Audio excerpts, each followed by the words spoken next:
Guys, nawala lang ang paos ko kanina pero paos pa rin ako. Pinatay ko lang saglit kasi nakakainis yung kambal ko. Papansin kasi, gaya magsalita kasi sagahalin kita.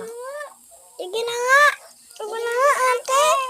Sige na nga, ate! Ikaw naman ate ko eh. Kaya kayo tumingin. Nagala ko lang siya. Iba naman kasi boses ko. Ate! Kulit mo! Pwede ba bilisan mo? Ang ganda kasi na natin ang bubong. Ang ganda. Ay, ganda din ang lagada.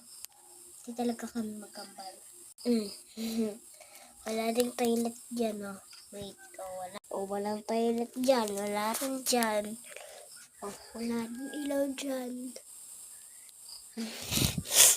Take lang po. And so, yun na nga po. Umalis na po yung kambal ko.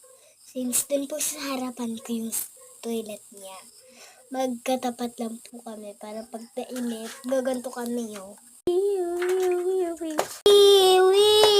ganyan guys.